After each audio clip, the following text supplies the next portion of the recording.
Chandur railway तालुक्यातील सावंगा विठोबा येथील श्री विठोबा संस्थानच्या गुढीपाडवा ते रामनवमी यात्रा महोत्सव यंदाही मोठ्या उत्साहात पार पडला। लाखो भाविकांच्या उपस्थितीत हा सोहळा रंगला। मात्र एकीकडे संस्थानच्या उत्कृष्ट नियोजनाचे कौतुक होत असताना दुसरीकडे प्रशासनाच्या सुविधांकडे दुर्लक्ष केल्याची टीका ज्येष्ठ पत्रकार यांनी केली आहे। चांदूर रेल्वे तालुक्यातील सावंगा विठोबा येथील श्री विठोबा संस्थानचा गुढीपाडवा ते रामनवमी यात्रा महोत्सव अत्यंत उत्साहात आणि शिस्तबद्ध पद्धतीत पार पडला। दरवर्षीप्रमाणे यंदाही लाखो भाविकांनी या यात्रेला हजेरी लावली।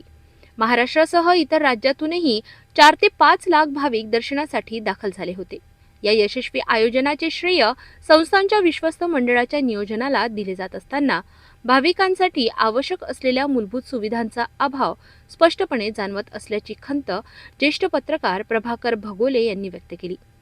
रस्त्यांची दयनीय अवस्था, नदीवरील पुलावर कठड्यांचा अभाव आणि अपुरी प्रशासकीय व्यवस्था यामुळे भाविकांना मोठ्या अडचणींचा सामना करावा लागला। संस्थानचे अध्यक्ष पुंजाराम नेमाळे यांनीही प्रशासनाकडे वारंवार पाठपुरावा करूनही कोणताही ठोस कारवाई न झाल्याची नाराजी व्यक्त केली आहे। दरम्यान संस्थानच्या वतीने भाविकांसाठी उत्कृष्ट व्यवस्था करण्यात आली होती। रस्त्यापासून मंदिरापर्यंत सावलीची व्यवस्था, पिण्याच्या पाण्याची सुविधा, सीसीटीव्ही सुरक्षा, सुयोग्य दर्शन रांगा आणि भव्य महाप्रसाद यामुळे भाविकांना मोठा दिलासा मिळाला।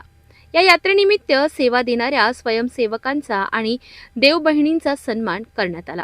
अवधूत नाम प्रचारिका रेखा गायकवाड यांच्या प्रवचनाने कार्यक्रमाला आध्यात्मिक उंची प्राप्त झाली। त्यानंतर आयोजित महाप्रसादाचा लाभ हजारो भाविकांनी घेतला आणि संपूर्ण परिसर भक्तिमय वातावरणात न्हाऊन निघाला।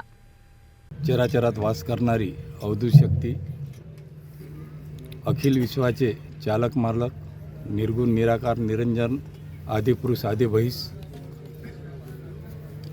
अवधूत संप्रदायाचे युग पुरुष, ज्योतीचा अवतार परमपूज्य श्री कृष्णाजी महाराज यांच्या चरणी सर्वप्रथम मी मानाचा मुजरा करतो। दरवर्षीप्रमाणे याही वर्षी संस्थानच्या वतीने गुढीपाडवा रामनवमी यात्रा महोत्सव विविध कार्यक्रमांनी संपन्न झालेला आहे। या कार्यक्रमामध्ये दिनांक 18 मार्च 2026 रोजी ग्रामसफाई हा संपूर्ण कार्यक्रम गावातून ग्रामसफाई करून त्या कार्यक्रमाला सुरुवात करण्यात आलेली आहे आणि दुपारी 4 वाजता चंदनमुठीचा कार्यक्रम या महाराजाच्या नगरीमध्ये पूर्ण भाविक भक्तासह संपन्न झालेला आहे। दिनांक 19 मार्च 2026ला गुढीपाडवा निमित्त झेंडे चढविण्याचा चित्तथरारक नेत्रदीप असा कार्यक्रम या महाराजांच्या नगरीमध्ये अवधूत आमचे जे विश्वस्त आहे श्री चरणदासजी कांडलकर यांच्या शुभ हस्ते आणि सर्व विश्वस्त मंडळ आणि भाविकांच्या उपस्थितीत हा कार्यक्रम संपन्न झालेला आहे। दिनांक 20 मार्च ते दिनांक 26 मार्च पर्यंत संस्थांनी विविध धार्मिक कार्यक्रमाचं आयोजन केलेलं आहे। त्यामध्ये अवधूत नाम प्रचारक यांचे प्रवचनाचे कार्यक्रम, त्यानंतर दैनंदिन भजन मंडळ, बाहेरगावातील भजन मंडळ, या सर्व विविध कार्यक्रमांनी आणि दैनंदिन रमण्याचे कार्यक्रमसुद्धा या ठिकाणी आयोजित करण्यात आलेले आहे। तर या सर्व विविध कार्यक्रमांनी या कालावधीमध्ये हा गुढीपाडवा ते रामनवमी यात्रा महोत्सव साजरा करण्यात आलेला आहे। आज दिनांक 27 मार्च 2026 रोजी या ठिकाणी या कार्यक्रमाचा वाढवा या महाराजाच्या नगरीमध्ये संपन्न होत आहे। या कार्यक्रमात आज अवधूत नाम प्रचारिका डॉक्टर रेखाताई गायकवाड यांचं या वाढव्याच्या याच्यावर प्रवचनाचा कार्यक्रम आयोजित करण्यात आलेला आहे। तत्पूर्वी या मांडीची वाढवा महाराजाच्या मंदिरामध्ये सुरुवात करून भव्य अशा रमण्याने सुरुवात करून या मांडीचा वाढवा झालेला आहे आणि या सर्व कार्यक्रमाच्या दृष्टीने आजची सर्व तयारीसुद्धा आम्ही संस्थांनी केलेली आहे। यानंतर या ठिकाणी दुपारी 12:30 वाजता सर्व भाविक भक्तांकरिता भव्य महाप्रसादाचं आयोजन करण्यात आलेलं आहे। या ठिकाणी आम्हाला ह्या कार्यक्रम यशस्वी करण्याकरता सर्व भाविक भक्तांनी, सर्व गावकरी मंडळींनी आम्हाला साथ दिलेली आहे. त्यामुळेच हा एवढा मोठा भव्य असा कार्यक्रम आम्ही या ठिकाणी संपन्न करीत आहोत.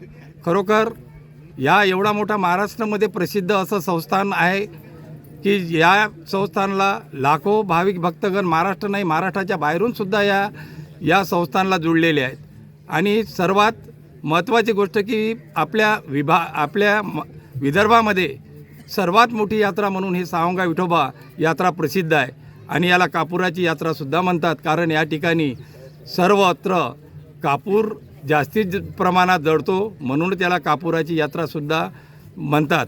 या ठिकाणी आम्हाला पोलीस प्रशासन, स्थानिक प्रशासन आणि मीडियाच्या माध्यमातून पत्रकार बंधूंनीसुद्धा आम्हाला भरपूर सहकार्य केलेलं आहे. मी निश्चितच सर्वांचं अभिनंदन करतो आणि मी सुद्धा आभारसुद्धा त्यांचं व्यक्त करतो. आणि आमचे सदैव हे कार्यक्रम आपण लाईव्हमध्ये पूर्ण महाराष्ट्रभर आपण मीडियात पूर्णच्या पूर्ण दाखवता. त्याच्यामुळं मला अभिमान आहे मीडियाचा की पूर्ण महाराष्ट्रभर माझ्या कार्यक्रमाची ख्याती प्रसिद्ध करू देणारा मीडिया माझ्याशी या ठिकाणी सावंगा विठोबाच्या पाठीशी ठामपणे उभा आहे. निश्चितच मी त्यांचं कौतुकसुद्धा करतो आणि सदैव आमच्या पाठीशी उभे राहून आमच्या संस्थानाला सर्वांनी सहकार्य करावं अशी विनंती मी सर्व या आजच्या प्रसंगी सर्व भाविक भक्तगण जनतेला करतो. संस्थांचे नियोजन कौतुकास्पद असले तरी भाविकांच्या सुरक्षेसाठी आणि सुविधांसाठी प्रशासनाने तातडीने पावले उचलणे गरजेचे आहे.